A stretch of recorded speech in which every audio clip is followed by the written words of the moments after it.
Good afternoon. Welcome to the Rotary Club of LaGrange on Wednesday, April 19, 2023. Join me in the Pledge of Allegiance, followed by the invocation given by Kelsey. I pledge allegiance to the flag of the United States of America and to the republic for which it stands, one nation, under God, indivisible, with liberty and justice for all.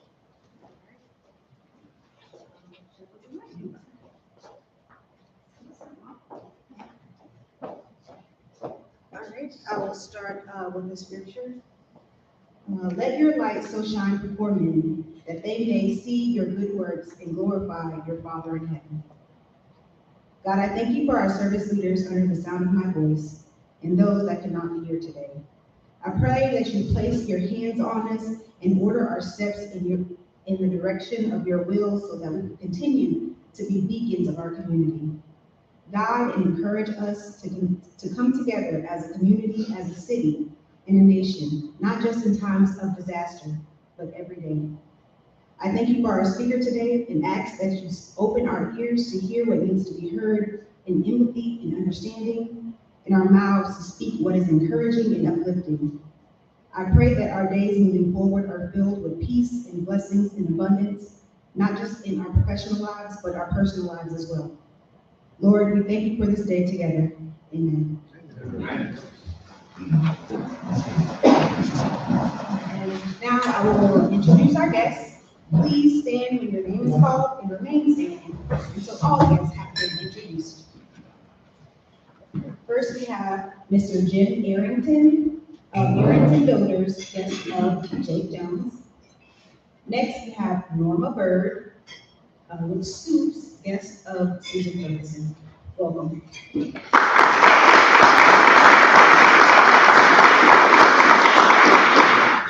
Thank you, Gusty. Thank you all for being here. Birthdays and anniversaries. Ken Pope had a birthday Sunday. Member anniversaries. Michelle Bedingfield was 6 years today, and Joy Baker 3 years today. Wedding anniversaries. That is right. Susanna and Mark Baxter's tomorrow. 11 years. No, it's more than that. More than that? It's more than that. He tells me. Okay. All right. We'll just take it at more than 11. And Steve and Regina Boatner, see if I get this one right. 41 years? You're what? Okay. And that was Monday, right? That was Monday. Okay, so we kind of up in the air, but they had anniversaries. We just don't know which one. Club announcements before we get to the speaker today. Board meeting is today, right after this meeting. District conference, thank goodness, is next week. And don't forget that the annual banquet is June 15th, and so no Wednesday meeting on June 14th.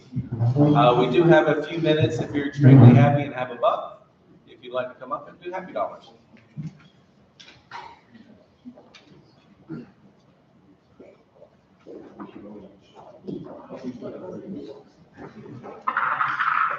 The Friends of LaGrange Memorial Library will have their annual meeting tomorrow night at Delabont at 6:15.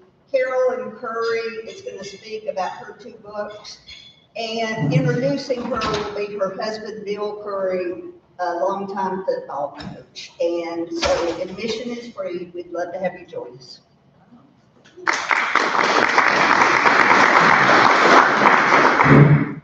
You know, we always have something going on at LSPA. So this week we have the Lafayette Theater Company's production of Agatha Christie's Mousetrap. So if you're in the mood for a little mystery, come on out. We have our sponsors that are coming tonight, but starting tomorrow night. So Thursday, Friday, and Saturday evening at 7:30, and then 3 o'clock on Sunday.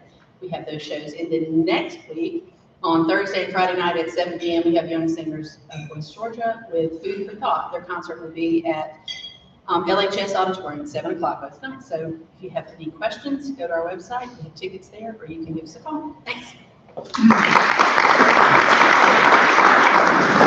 All right, I did have a couple happy dollars. I did, unfortunately, that was my 41st ever, not unfortunately.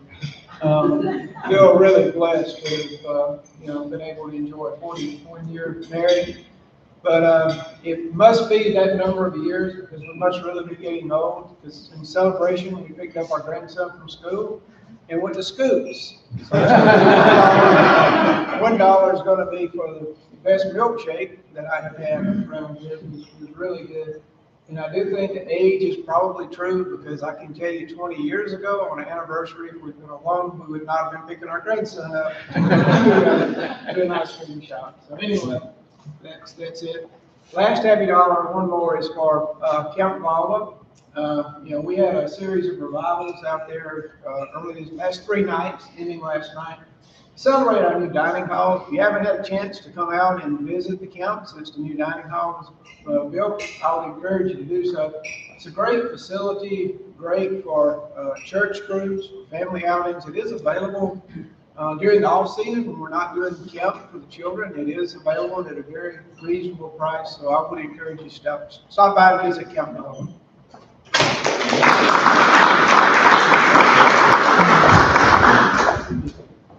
Thank you so much. And Sandra Taylor, you'll come on up and introduce our program.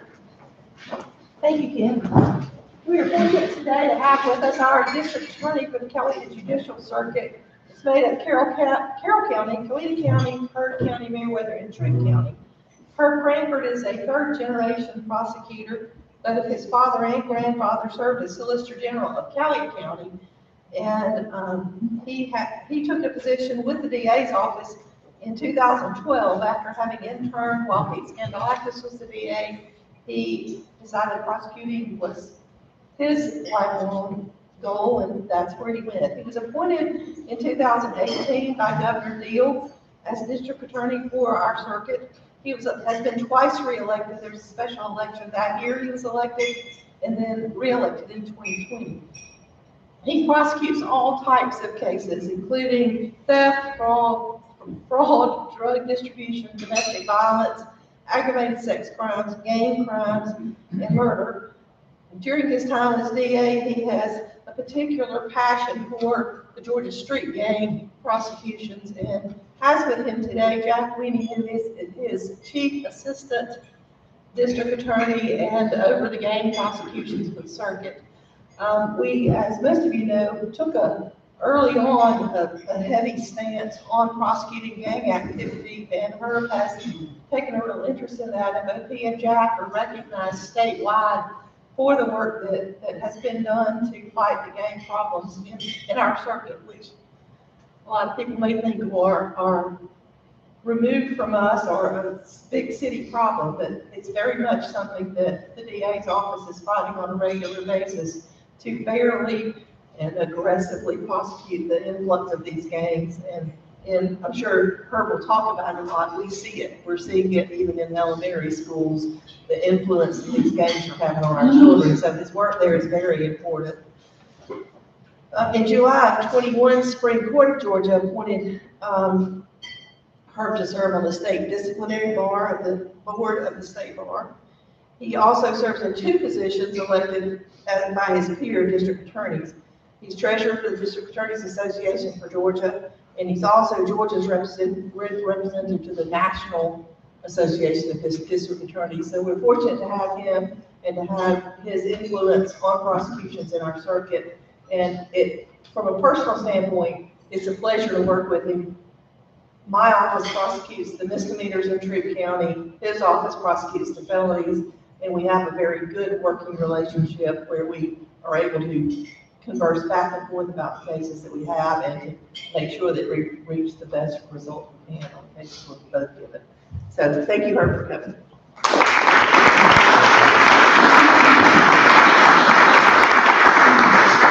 So thank you all for having me. Thanks to Solicitor General Taylor for introducing me. As you said, my father and his father were the Solicitor General in Coweta, which is exactly what she does. So I've got a lot of respect for her role in the judicial system, and prosecution in the county and circuit work best when we get along well with the solicitor, and they transfer cases up to us when they think it's a felony. We transfer it down to them when we think it's a misdemeanor, and so it's nice when that's kind of a seamless thing. So I appreciate you introducing me and our friendship.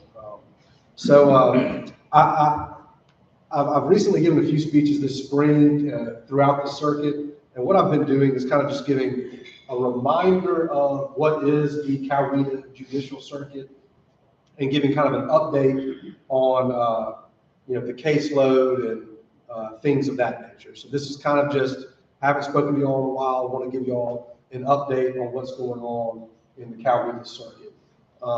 This is our office seal, as you can see, and this is kind of what I want to go through today.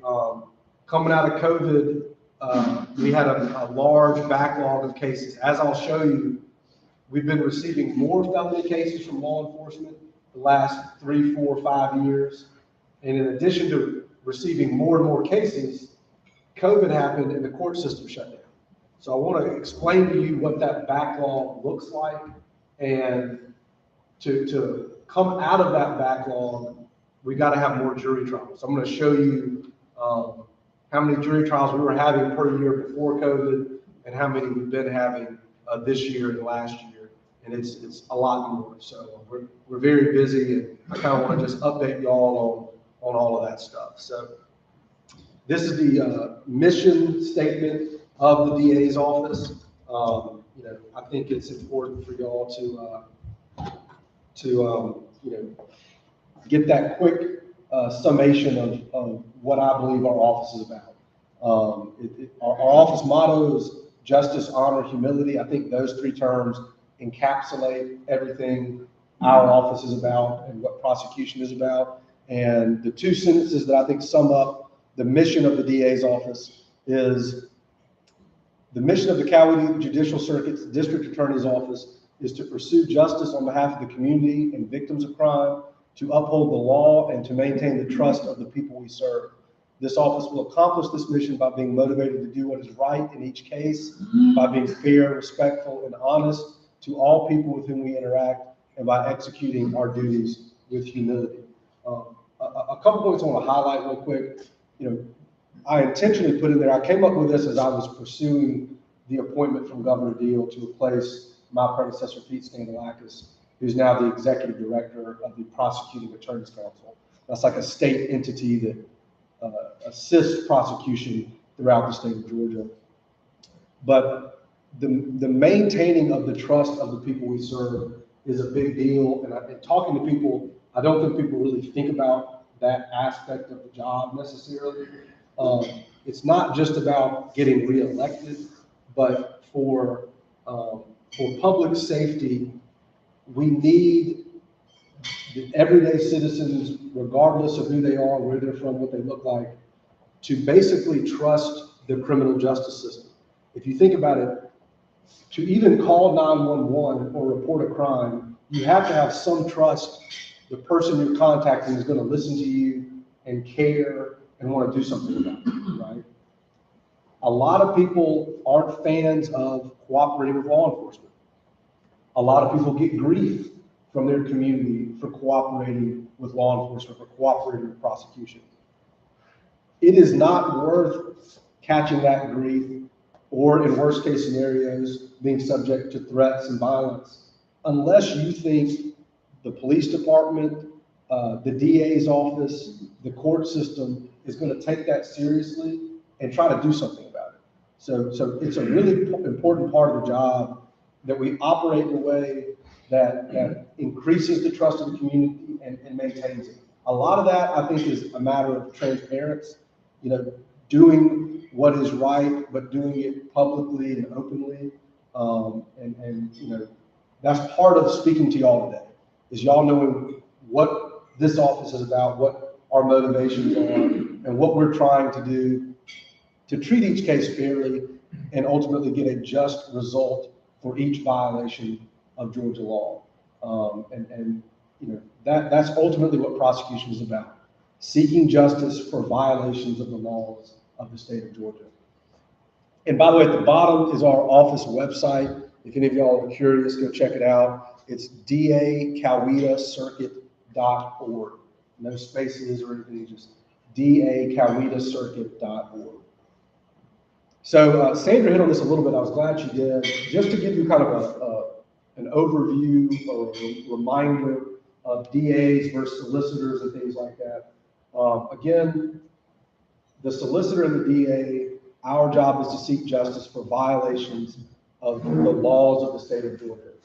So when former Representative Randy Nix is in the legislature, he gets a bill passed, the governor signs it. If it is a criminal law that has a penalty, then that comes to a state prosecutor. In Troup County, the population is big enough that we have a state court where the chief prosecutor is the Solicitor General. The DA is the chief prosecutor of the Superior Court. We prosecute felonies, the solicitor prosecutes misdemeanors. The difference between those things definitionally is a misdemeanor is a crime for which the maximum punishment is 12 months. A felony is a crime for which the minimum punishment is 1 year. I describe those in that way very intentionally because misdemeanors must be sentenced in terms of months. And if you're incarcerated for a misdemeanor, you're incarcerated in the county jail. If you're sentenced on a felony, you are sentenced in terms of years. And if you're incarcerated for a felony, you're sent to the state prison system. Those are the differences between a misdemeanor and a felony. Again, felonies are always in Superior Court, but if your county is big enough to have a state court, misdemeanors can be prosecuted in state court. We can also prosecute misdemeanors, and in Heard and Meriwether County, there is no state court. So the DA's office handles all misdemeanors in those two counties as well. There are 50 judicial circuits in the state of Georgia. A couple of years ago, there were 49, and then what used to be the Augusta Circuit split in two, so that now there's a Columbia Judicial Circuit that is Columbia County. That was our 50th Judicial Circuit. So each circuit has one DA. Each circuit has as many Superior Court judges as the caseload requires. So part of the work of the legislature this year was adding an 8th Superior Court judge position to the Coweta Judicial Circuit. That is funded as of January 1 of 2024, and it'll be through appointment by Governor Kim. So that's coming down the pipe, and the judges of the Superior Court just have to live somewhere in our 5-county circuit. So this is a map of all of the judicial circuits in the state of Georgia. This is before, I haven't found a map that has the split of the Augusta Circuit over there on the right side, but this is all 49 circuits before Augusta split. You can see, I think I need to update the population information too from the census, but the 3 biggest counties in the circuit are geographically large out of Georgia's 159 counties, but also large in terms of population. And there's my fancy PowerPoint graphic that somebody in my office did for me because I'm not good at that stuff. But that's our circuit right there. As Sandra said, Carroll, Heard, Coweta, Troup, and Meriwether counties. So the state of Georgia does, they keep up with caseload data, population data, and every year they release something called the Superior Court Workload Assessment that gives populations, caseloads. So for the last several years, the Coweta Circuit has had the 4th highest felony caseload out of 50 judicial circuits in the state of Georgia. You know, that's company nobody really wants to keep, but I think maybe the good news is we're the only circuit in that top 5, frankly, I think in the top 7, that is a multi-county circuit. So the Atlanta Circuit is just Fulton County, the Gwinnett Circuit is just Gwinnett, Cobb is just Cobb. Then there's us, that's 5 counties. And then this is population actually, it's the same exact circuits, but Stone Mountain is DeKalb.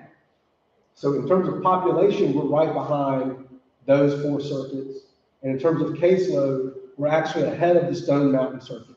We have more felonies on average per year than does DeKalb County. However, DeKalb has like 3 times as many serious felonies, right? But we were the number 6 populated circuit prior to the Augusta Circuit splitting. When they split, we jumped up to number 5. Our population, according to this study, as of 21, was 379,000 plus, and that is substantially more than the average population for each circuit, although I don't have that up here. Let's see. Oh, there we go. So this is the caseload. Again, it's the same county as the population, so we're number 5 population. We're number 4 caseload. Gwinnett is the most comparable to us. In the last study, which was just released January 9 of this year, it's a 3-year average. Over the last 3 years, we averaged 3,833 felonies. Of those, 248 were serious felonies. You know, those murders, armed robberies, kidnappings, aggravated sex crimes, things of that nature. If you can see these numbers well enough, we're only 50 cases behind Gwinnett, right? We're right behind Gwinnett. We're a little bit ahead of DeKalb, but like I said, they've got almost 3 times as many serious felonies. But something I want to point out to you, Gwinnett has over 40 assistant district attorneys and over 30 DA investigators. Our circuit has 23 full-time assistant DAs and I believe 9 full-time DA investigators. So that's a large difference in terms of personnel when we have basically the same felony caseload numbers. A little bit of information about how the criminal justice system works as I see it. Jury trials are the engine of the criminal justice system. 90-something% of cases resolve by plea. That is a function of the fact that, in my opinion, we're only going forward on cases where we think we can already prove the case beyond a reasonable doubt. Even in cases where we think this person probably did it, we're not going to pursue the case. We're not even going to present it to a grand jury unless we think we have a good chance of proving it beyond a reasonable doubt. I think, one, that's a responsible use of the limited resources we have, and I think that's a responsible use of the great power the DA's office has. You know, we can literally deprive people of their liberty and force them to pay fines and things like that. We're not going to put somebody in jeopardy of losing their liberty unless we're confident that we can prove the case beyond a reasonable doubt. And so I think we're using our resources well, but when we're, handling cases that way, once a defense attorney gets a case, once he goes over that evidence with the defendant, they're having a discussion about, look, we could go to trial and we could force the state to prove it in front of a jury beyond a reasonable doubt, but we're not going to get any credit for taking responsibility for committing the crime and asking for mercy, right? Some people criticize the fact that 90-something% of cases resolved by guilty plea by saying that you're pressuring people to plead guilty because they'll get a worse sentence if they go to trial. You shouldn't be punished for going to trial as a common defense attorney talking point or other people talking point. I think the accurate way to think about it is, if you take responsibility and plead guilty, shouldn't you get a better result and sentence than somebody who takes no responsibility? I mean, imagine a hypothetical where 2 people commit the exact same crime. They both have the exact same criminal history. All other factors are equal. Shouldn't the person who says, look, I'm not going to make you spend all your money, I'm not going to, make you spend your time proving I did it. I know I did it. I'm going to take responsibility and pay the victim back what I owe them and tell you, the community, publicly, I'm sorry I did this. I'm not going to do it again. Like, that's the kind of person we want to give a much better deal to than the person who says, forget y'all, prove it, I don't care, There's a substantial difference in how I think those people should be sentenced by the court. And that's how I think about it. But the reason jury trials are the engine of the criminal justice system is, even people that have a mind to take responsibility, nobody's jumping to say, yeah, I committed a felony, sentence me for it, right? Like, nobody wants to do that, and I get that. It's the prospect of 12 randomly selected members of your community holding you accountable in a public trial that brings people to the decision of, okay, I'll accept responsibility rather than, be forced to by a jury of my peers. That's how a jury trial drives the criminal justice system.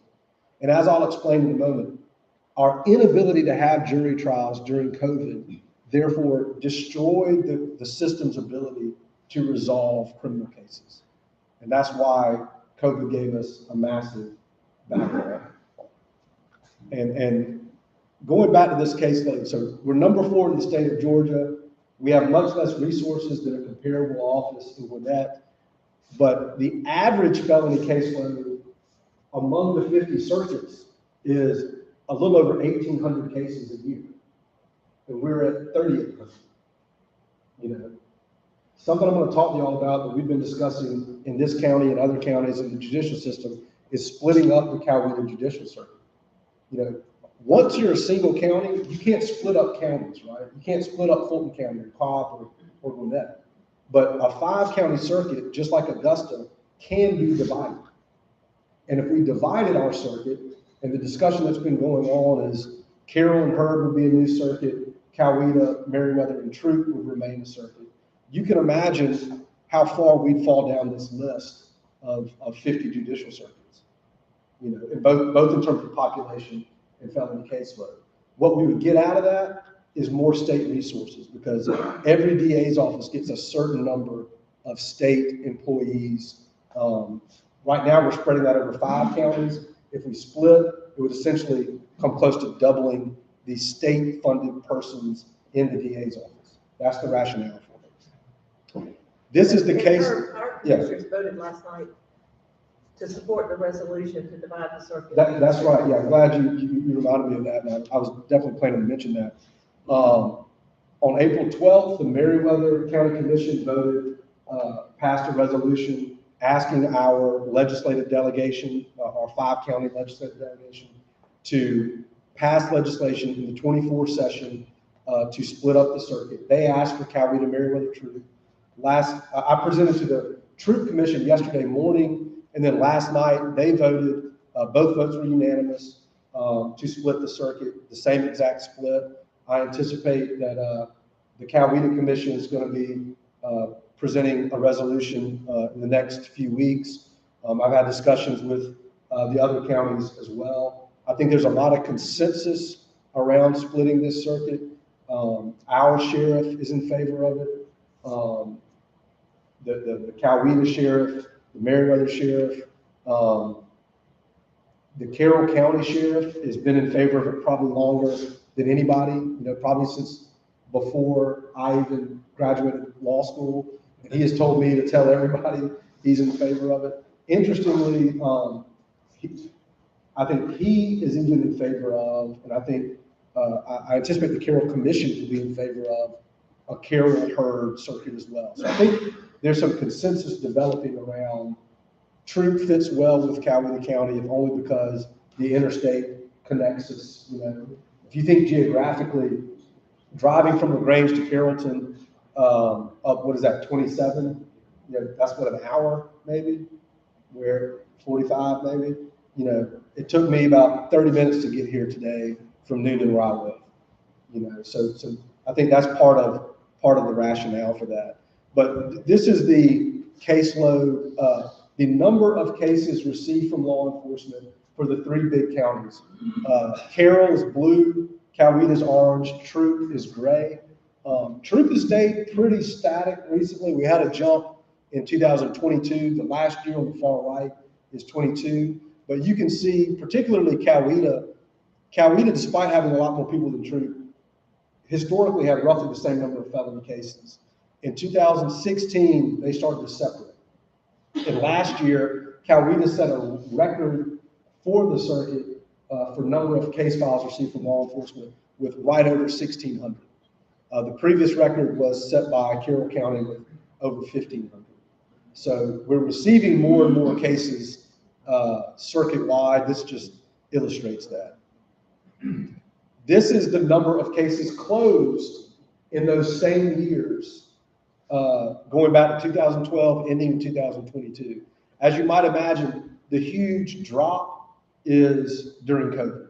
as I said, the criminal justice system shuts down. Even when we could have court, we couldn't have jury trials because you got to get 12 people in close proximity, right? I mean, they make jury deliberation rooms relatively small, as I understand it, intentionally. You know, like if you want to get out of this little bitty room with 12 people, come to a decision. You know, I mean, I want to point out too, the most cases ever closed was in Carroll County in 2018. I submit to you the reason for that is when I took over, I noticed we had a bigger backlog in Carroll County than the other counties. And so I kind of flooded the zone. I took ADAs from all 5 counties. I'm sure I gave some cases to Mr. Winnie here that weren't assigned to him. They're Carroll County cases. He works in the troop office, but I assigned cases to assistant DAs across the circuit, assigned them Carroll County cases. And by putting more prosecutors on cases, it brings attention to cases. We can apply pressure to the indicted people to say, hey, we're going to be ready for trial coming up. You know, here's the deal we're offering you. If you don't want to accept it, we'll be ready to try your case because we got all these ADAs showing up. That, in my opinion, is the direct reason we closed out a record number of cases in Carroll County in 2018. The rub is I can't do that every year. You know, I generally can't do that at all because it hurts the counties that I'm pulling people from.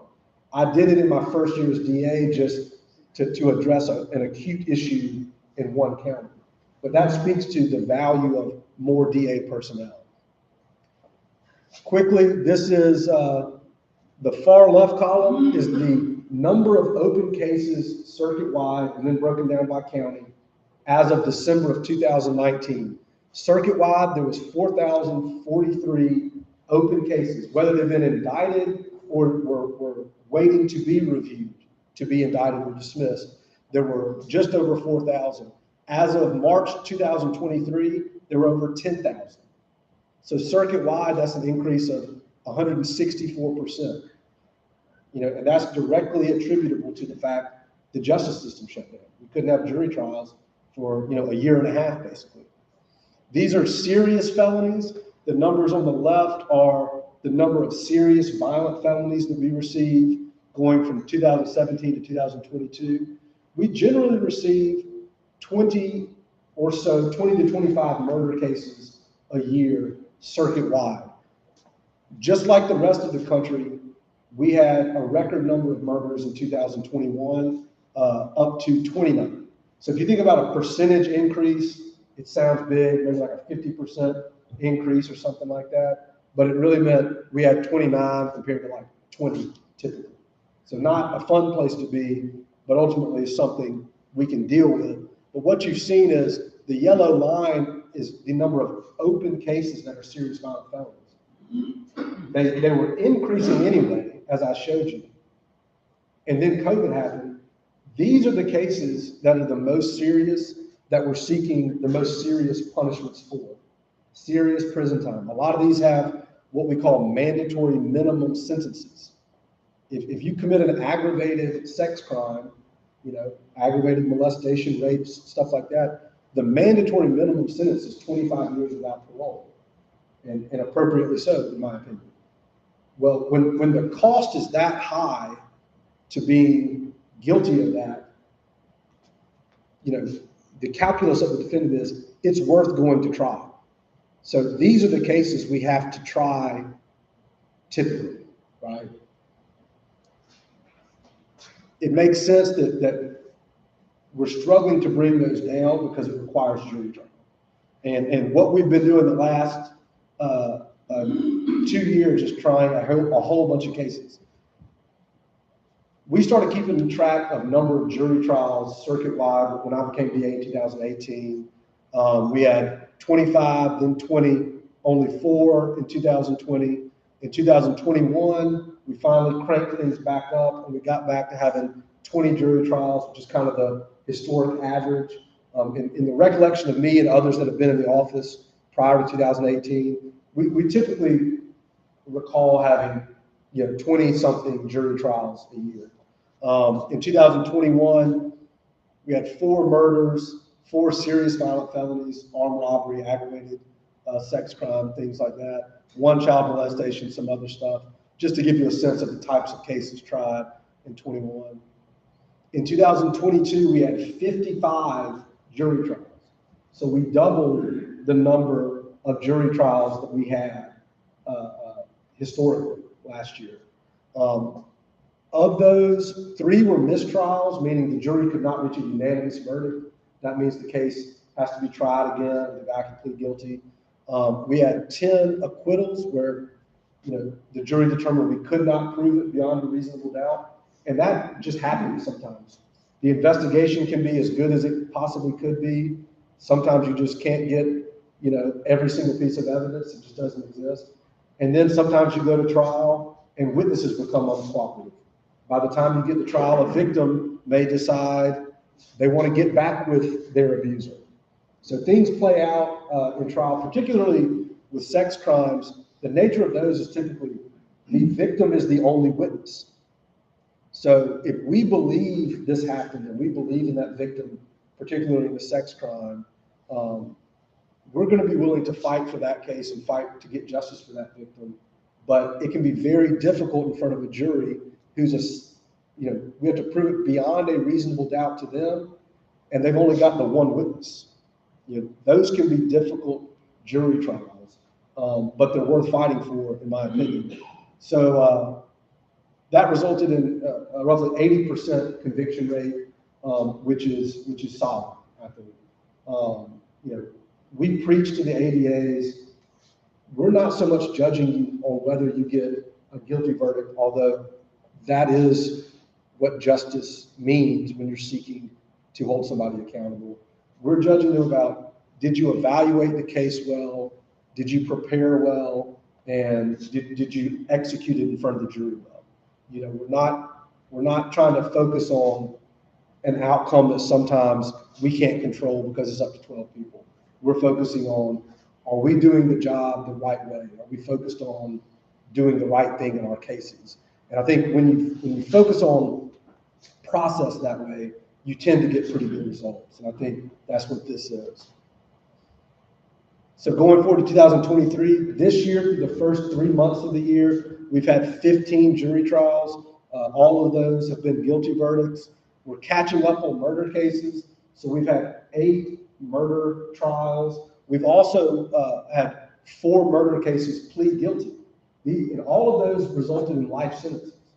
So we've had cases so good in 4 murders that the defendant determined it was a smart move to accept a life with possibility of parole guilty plea.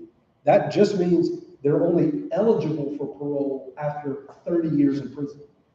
And we've had 4 people say, yeah, you can sign me up for that. That's in part because we're otherwise pretty successful in trial. If we were losing a lot more trials, they'd be a lot more willing to take the risk of going to trial. I think it stands to reason. And we've had a few other trials as well. I think one in LaGrange, y'all may be interested in, there was a hit and run of a bicyclist. That's a thing. And then we have a lot of people riding bikes. We have trails. Here where you'll have a link. We've had people hit bicyclists in other parts of the circuit. And, we take that very seriously. And especially if it's a road rage type thing, we're going to be seeking incarceration for somebody losing their cool with a bicyclist and essentially running them off the road, or, let alone strike them. So this person was not willing to take responsibility for that. So we went to trial and we were able to get a guilty verdict. I've gone over this a little bit, so I won't belabor it. But on the right side, these are the people that every DA's office gets funded by the state of Georgia. A chief assistant, you get 1 ADA per judge. You get an ADA to prosecute drug crimes. If you have an accountability court, like drug court, you get an ADA to do that. One downside of the multi-county circuit is we've got 3 drug courts, 2 mental health courts, a veterans court. The state only gives me 1 state-funded person, even though we've got like 8 accountability courts. If you're a single county circuit, you're just gonna have one each of those things, right? So they don't give you, an ADA for having an accountability court in multiple counties. You just get one per circuit. So if we split the circuit, then we would get 2 accountability court ADAs over this same 5-county area. That's just an illustration of how splitting the circuit would result in more state-funded DA personnel. And again, the more people in the DA's office, the more cases we can resolve. The quicker we can resolve cases and get good results, the more crime goes down in the community.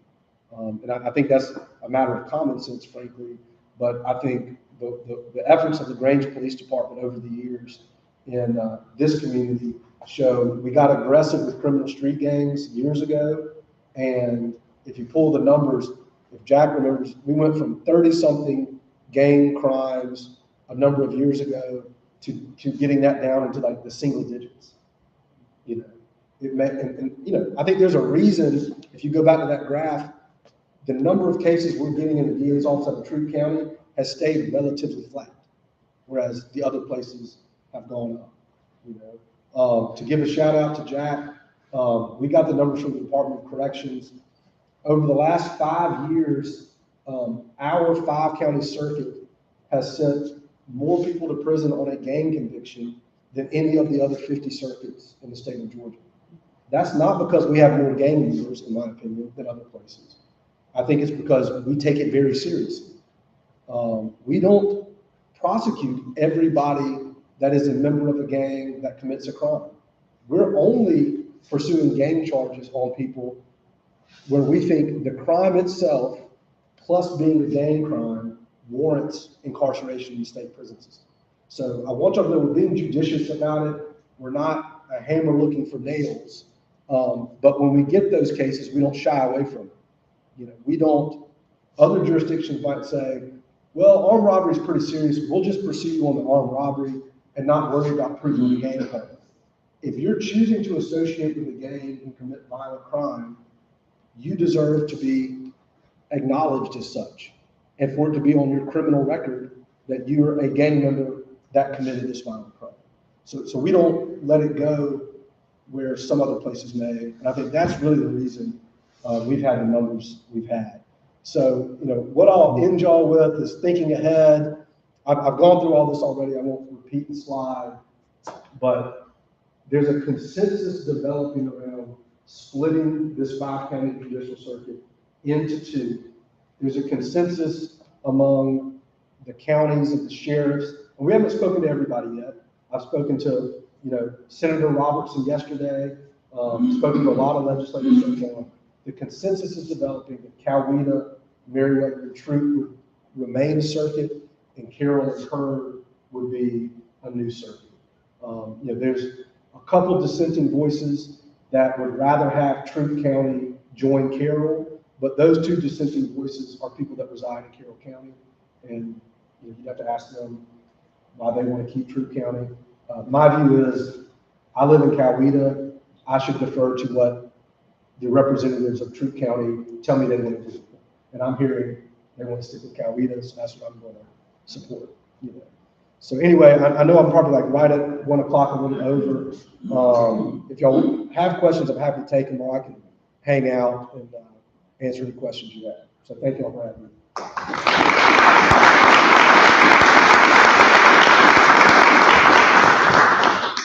Thank you so much for being here. I told y'all not to miss any meetings, and y'all listened. Let everybody else know that you do not need to be missing any meetings because you missed this. Next week, we have Star Teacher of the Year, Brandy Turner. And then the next week, an update from Cal Evans and Brooke Blackwell of the Synovus Market Intel Group on macroeconomics. Okay, that'll be fun.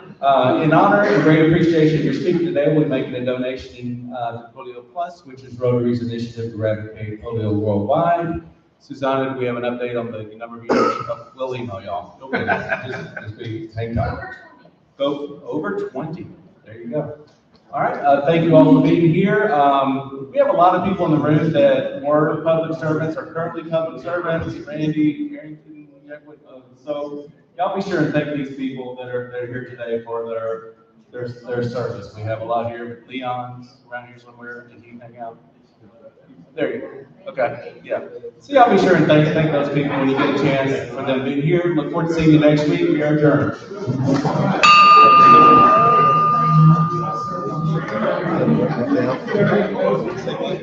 So, can I just pull this? Oh, you should be able to. Thank you so much.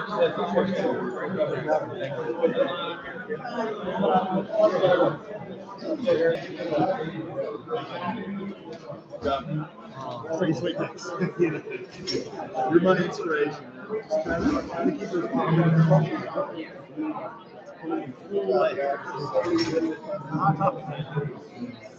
I'll help you out if I can. I mean, I was just starting asking, have y'all ever been bribed? Pretty bold these days, you never know. Yeah. Hey, you holler at me, let me get some free. Yeah, let's play some golf, man.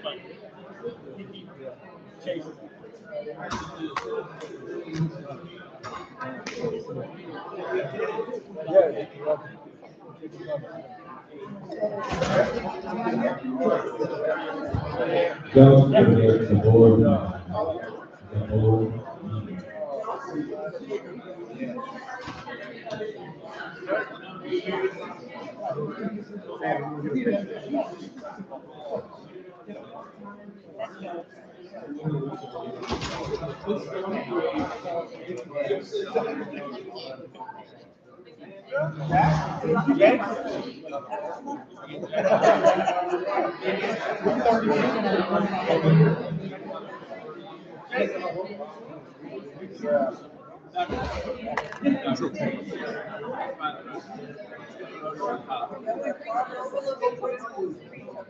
Oh, one, 2, 3, now.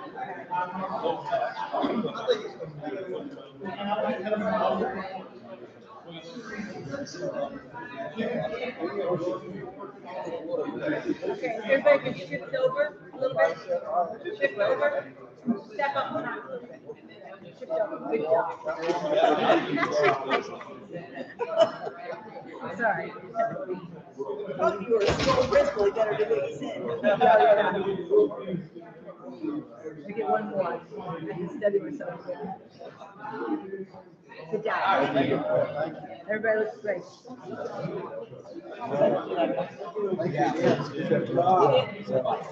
Yeah, I think this is gonna work out good.